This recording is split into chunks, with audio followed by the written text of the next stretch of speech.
2 दिन से आप लोगों के बीच में जो उत्साह का वातावरण है, जो उम्मीद जागी है कि आपके साथ हो रहा अन्याय खत्म हो सकता है और खत्म कराया जा सकता है, यह एक अच्छी बात है।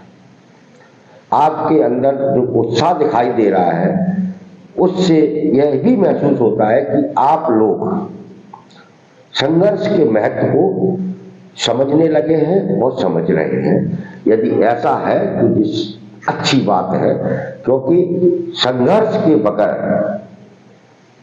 अन्याय के खिलाफ लड़ने, अन्याय के खिलाफ बोलने से ही आपके साथ न्याय होगा। इसलिए संघर्ष का सबसे बड़ा महत्व होता है। यदि आप लड़ेंगे नहीं तो फिर आप जीतेंगे भी नहीं। हमारे धर्म ग्रंथ हमको अन्याय के खिलाफ लड़ने की प्रेरणा देते हैं। हम अपने धर्म को ही आधार बनाकर अपने साथ हो रहे अन्याय के खिलाफ बोलने लगे तो हमारी जीत निश्चित है। महाभारत हमारी चर्चा है। महाभारत क्यों हुआ था? महाभारत भी एक अन्याय था। उस अन्याय के खिलाफ लड़ा गया। दुर्योधन से पांडव क्या मांग रहे थे? 5 ही गांव मांग रहे थे ना, वो नहीं दिए उसने। नतीजा क्या हुआ? सब कुछ नष्ट। दुर्योधन का पूरा, कौरवों का पूरा तामझाम, रियासत, सारा साम्राज्य खत्म। युद्ध हुआ, वो हारे, मरे। तो वो दुष्ट थे, अन्याय कर रहे थे, वो अत्याचारी थे, इसलिए लड़ना पड़ा। पांडव लड़े, उनके साथ न्याय था। भगवान श्री कृष्ण थे, उन्होंने न्याय का साथ दिया, रास्ता बताया, जीत गए। रामायण का भगवान श्री राम ने रावण के साथ तमाम सारे शांति प्रस्ताव भेजे, समझाने की कोशिश की कि आप सीता माता को बाप भेज दीजिए, क्या के लिए आप अनावश्यक जिद पालेंगे। रावण नहीं माना, जिद किया रावण, हट पकड़े रावण। नतीजा क्या हुआ? भगवान श्री राम को भी लड़ना पड़ा और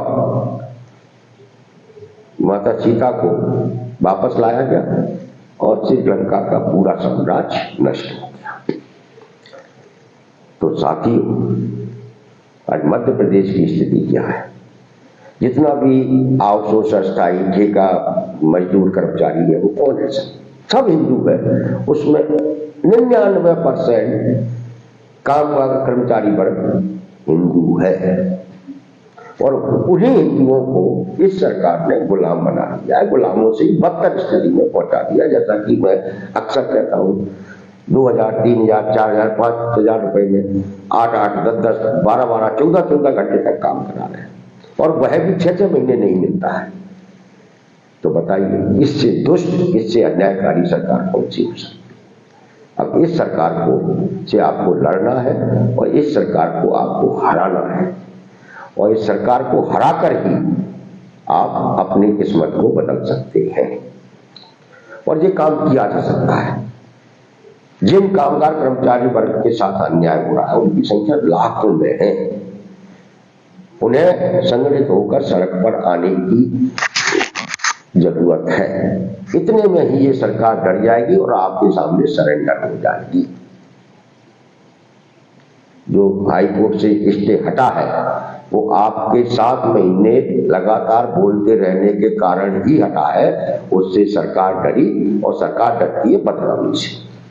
और आपको अपने संघर्षों के जरिए सरकार को डराना है, जनता को ये बताना है कि ये हमको गुलाम बना के रखा हुआ है। समाज का 90% परिवार नौकरी पर निर्भर है, काम पे मत निर्भर है। नौकरी करना चाहते हैं, नौकरी करते हैं, मजदूरी करते हैं, कमाते खाते हैं। और उस 90% आबादी के नौकरी के रास्ते जिस सरकार ने बंद कर दिए हो, तो बताइए कितनी बड़ा अन्याय है। और हमको भाषण दिया जाता है कि नौकरी मांगने वाला नहीं, नौकरी देने वाला बनिए। नौकरी देने वाला कौन बनता है? पूंजीपति। क्या हम सब पूंजीपति हैं क्या? क्या आप सब पूंजीपति बन सकते हैं क्या? कारखाने के मालिक बन सकते हैं क्या? अगर सब कारखानों के मालिक बन जाएंगे तो फिर कारखानों में काम करने वाला कहां से आएगा? इसलिए सब तो मालिक नहीं बन सकते। लेकिन ये सरकार हमको भाषण देती है कि ये करिए, वो करिए, मांगने वाला नहीं, देने वाला बनिए। अरे भाई, ऐसी नीति बनाइए कि जिससे जो मांगने वाला है, जो नौकरी करना चाहता है, वो सम्मान से जिंदगी जी सके। और सम्मान से जिंदगी वो तब जी सकेगा जब उसके रोजगार में सुरक्षा होगी और सम्मानजनक वेतन मिल रहा होगा। तो सरकार को क्या चाहिए? सरकार को चाहिए कि हर 5 साल में न्यूनतम वेतन को रिवाइज करे। जो लोग जहां नौकरी पे लग जाए उसकी नौकरी स्थायी हो जाए, ये काम सरकार को करना है। लेकिन ये काम सरकार न करने की वजह हमें उपदेश देती है कि मांगने वाला नहीं, देने वाला बनिए। ये क्या है? ये हम सबको बेवकूफ बनाने की के भाषण है। इस सरकार ने सबसे सुरक्षित और सबसे महत्वपूर्ण नौकरी होती है सरकारी सेक्टर की। हर माँ बाप चाहता है कि उसके घर का बच्चा एक सरकारी नौकरी में पहुंच जाए तो उसका परिवार सुधर जाएगा। ये हर माँ बाप का सपना होता है। हर कोई चाहता है कि उसके परिवार का एक सदस्य सरकारी नौकरी में लग जाए।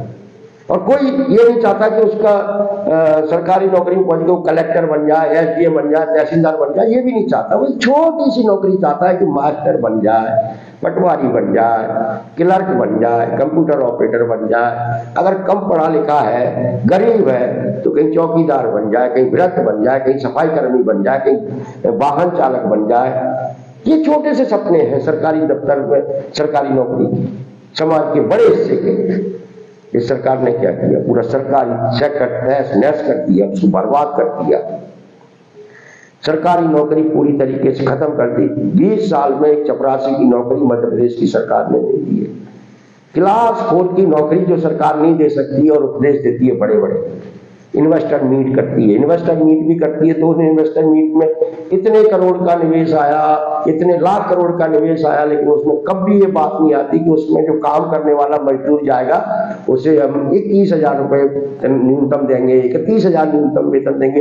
ये बात आपने कभी किसी मंत्री या किसी मुख्यमंत्री के भाषण में सुनी? नहीं सुनी।